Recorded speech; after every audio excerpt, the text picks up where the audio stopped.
how do I know if I'm getting stronger, right? Because I put more plates on the bar this week versus last week.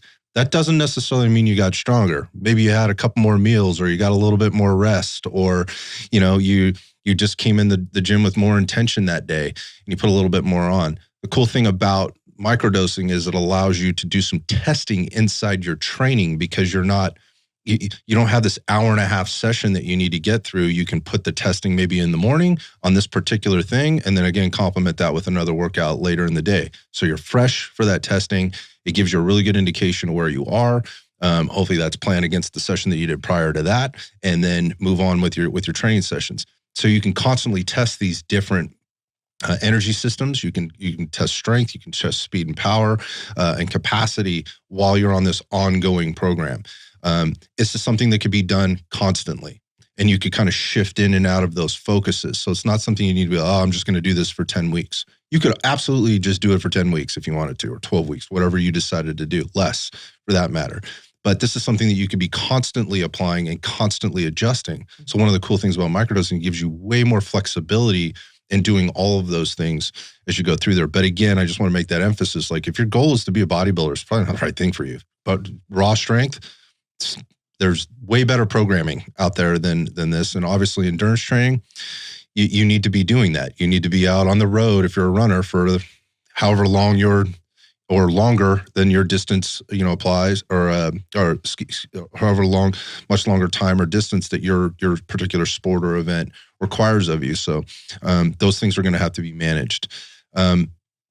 We talked about like energy systems. And I think this is an important part for people to kind of wrap their head around when you're building sort of the capacity components here. Because when we look at kind of microdosing your training, we're talking about somewhere in the neighborhood of 1 to 3 sessions per day, right? So you're breaking up those sessions 1 to 3 times per day. Again, that's dependent on the athlete and their particular outcomes they're searching for. And you're probably doing those for maybe 10 to maybe as long as 30 minutes, probably more like 20 minutes, right? And when we look at the total time spent there, if we did a, 2 20-minute sessions a day, or 1 15-minute, 1 20-minute session, you're talking about a total of 35 minutes, right? Again, going back to endurance, if you're only training for 35 minutes and one of those sessions, whether it was the 20-minute or the 15-minute, you are not getting into your deep aerobic state. So on the capacity building side, it's a great way to build a little bit of VO2, or even maybe maintain your VO2, but that isn't driving into the long-term endurance factors that you're going to need for whatever that thing is that you're training for. Again, for the longer distance, longer timing type of stuff. So important to realize here, you can do your EMOMs, right? And you're going to get some benefit out of that, some fitness benefit out of that. But in terms of what your specific needs are or goals are, you're going to come up short there if you're looking for more of the endurance capacity. Certainly, it's going to help you with building some level of muscular endurance, tissue integrity, tissue endurance for then performing those longer distance, longer timing things. But not the thing that you want to be choosing here. And I think this is where to talk about the novice, but then how you need to apply this is being intentional. The adaptation we get from exercise and training in general is very specific to your intention and the output that you're doing that activity, right? So a lot of us, a good example is we always talk about like, I just need to run more. Okay, well, doing a hill sprint is much different than doing an hour and a half, very slow run. But a lot of people just equate of, I'm running more, which there is, yes, you always get some fitness component, but what's the intention of the exercise that you're doing? Another example I give too is doing a kettlebell swing for power versus doing a kettlebell swing for conditioning. The effort and intention is very, very different. So I think where the novice is going to struggle to apply this, the novice is going to struggle to apply this is they're not going to really be able to switch into that intention of that activity as easily as the more experienced person. If we're saying like, hey, we have 15 minutes and I need to ramp up your power as much as possible for this exercise that we're trying to demonstrate, one, they may not be able to tap into that in general quite yet, but also can they tap into that quickly? Or they may not have the movement capacity or ability to do that said squat or complex exercise with just jumping into it right away. But another component of that is certain of these energy systems, like you're saying, you keep saying with the endurance athlete, like just running more is not going to necessarily improve running for long distances. You have to actually do the thing for the long distance. So I think that the intention of being very specific of what the goal of each micro session is and how are you applying that throughout the day. So this session is a power session. We're going to really focus on that. This is a capacity session. This is our muscle pump session, and applying that intention and being very focused on that as the coach or the person implementing it.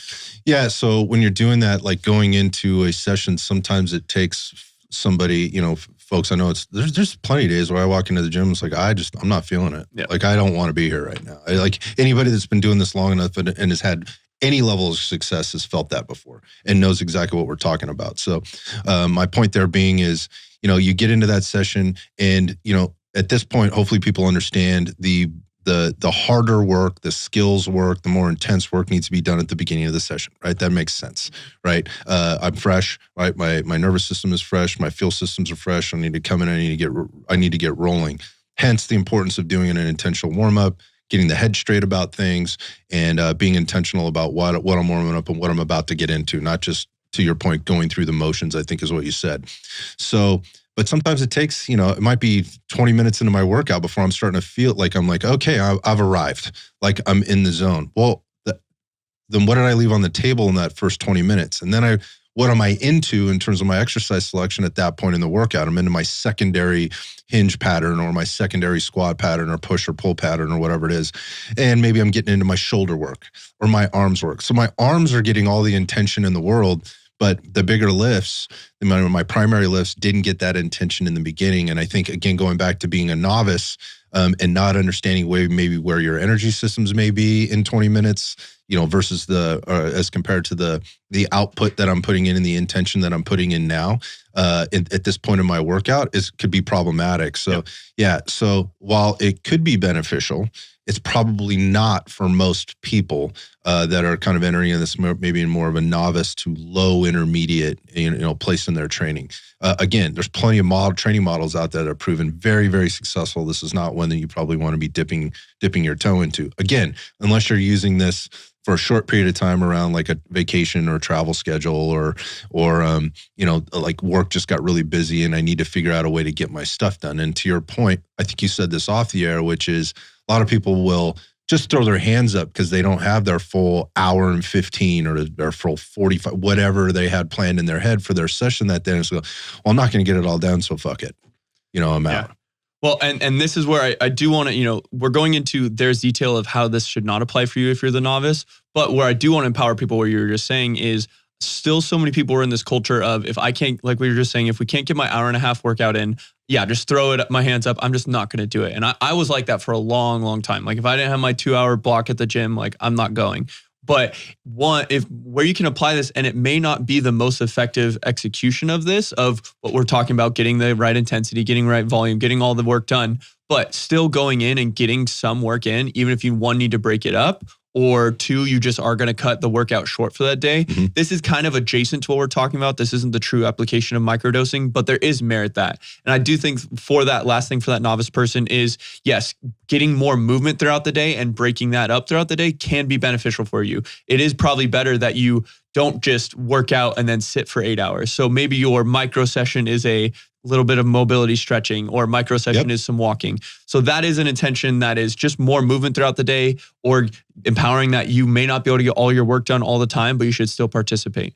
But when we are talking of like the application of microdosing, where we're talking about this, where this matrix of getting all these workouts in, it does need to be very intentional.